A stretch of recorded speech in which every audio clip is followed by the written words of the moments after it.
પોરબંદર કુતિયાણા નગરપાલિકાના પ્રમુખની દાદાગીરી આવી છે સામે। પાલિકાના પૂર્વ મહિલા પ્રમુખ છે ઢેલીબેન કે જેઓની દાદાગીરી જોવા મળી રહી છે। કુતિયાણામાં પાણી ન આવતા નર્મદાની લાઈન તોડીને સરકારી તિજોરીમાં ગાબડું પાડવામાં આવ્યું, લાઈનમાં ભંગાણ કરી દેવામાં આવ્યું। ઉપલેટાથી પોરબંદર આવતી નર્મદાની લાઈનમાં ભંગાણ કરવામાં આવ્યું। લાઈન તૂટતા પોરબંદર વાસીઓને હાલાકી વેઠવાનો વારો આવ્યો છે। સરકારી પાઇપલાઇન જેસીબીની મદદથી તોડી પાડવામાં આવી અને સરકારને સીધું જ નુકસાન પહોંચાડવામાં આવ્યું। પાણીની લાઈનમાં ભંગાણ થતા પોરબંદર વાસીઓને હાલાકીનો સામનો કરવો પડી રહ્યો છે।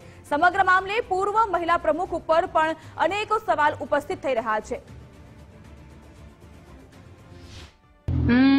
છેલ્લા 1.5 વર્ષ ત્યાં પાણીની આના પરિસ્થિતિ છે। વહીવટદાર શાસન આવ્યું, કોઈ બિલકુલ ધ્યાન નથી દેતા। કેટલી વખત અમે પ્રાદેશિક નિયામકમાં બીજું કયું કાર્યપાલક એન્જિનિયરની કેટલી વખત કીધું કે ભાઈ જે ઉપલેટાથી લાઈન પોરબંદર જાય એમાં અમને કુતિયાણાની લાઈન જોડ કરી દો, તમારે કાયમી માટેનો હક થઈ જાય। કોઈ જવાબ ન દીધો। અરજી ઓફિસ વાળાએ કરી હતી, મારા શાસનમાં નથી કરી। આ શાસન પૂરું થયા પછી તો મેં જ કીધું કે નલ થી જલની યોજનાની અરજી કરી દો। અરજી કરી, કોઈ અધિકારી જવાબ ન દીધો તો અટાણે હું મજબૂર થઈ કે લાઈન મારે ફરજિયાત તોડવી પડી। નર્મદાથી 8 kgની લાઈન છે ગોળાઈની, એ લાઈન તોડે અને મારે કુતિયાણાની પાણી પૂરું પાડવું, એનાથી અધિકારીઓથી જે કરવું અને જે થાય કરી લઈ। પાણી વગર હું ગામને નહીં રાખા। વધુ વિગતો સાથે ફોન લાઈન પર જોડાઈ ચૂક્યા છે સંવાદદાતા કિશન ચૌહાણ। કિશન, કુતિયાણામાં પાણી નથી આવતું એનો મતલબ એ તો નથી ને કે પાણીની પાઇપલાઇનમાં ભંગાણ કરવામાં આવે?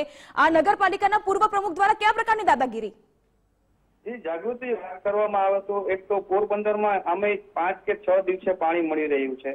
અમે જો બીજી તરફ જો કુતિયાણામાં પાણી 10 દિવસે આવી રહ્યું છે। પાણીની સમસ્યા તો જોવા ત્યારે જે પાલિકાના જે પૂર્વ પ્રમુખ છે તેઓએ જે નર્મદાની પાઇપલાઇન કહી શકાય જે ઉપલેટા પોરબંદર એટલે કે પોરબંદરને જે પાણી પૂરું પાડતી જે લાઈન છે તેને તોડી નાખી છે। તેઓ એવું કહી રહ્યા છે કે કુતિયાણાને પાણી નતું મળતું એટલે પાણી મળવા લોકોને પાણી આપવા માટે તેઓએ પાણી તોડ્યું છે અને દાદાગીરી કહી શકાય। કારણ કે જો પોરબંદરને પાણી મળતું નથી અને કુતિયાણાને પાણી પહોંચાડવા માટે પાણીની પાઇપલાઇન તોડે તો પોરબંદર વાસીઓને ક્યાંક પાણીને લઈને ક્યાંક અછત સર્જાઈ શકે છે। કારણ કે જે ઉનાળાની શરૂઆત છે, કુતિયાણામાં પાણીની અછત છે, પોરબંદરમાં પણ જોવા મળી રહી છે। ત્યારે નગરપાલિકા પ્રમુખની આ દાદાગીરીને લઈને અનેક સવાલો ઉભા થઈ રહ્યા છે। જી આભાર કિશન તમામ વિગતો માટે।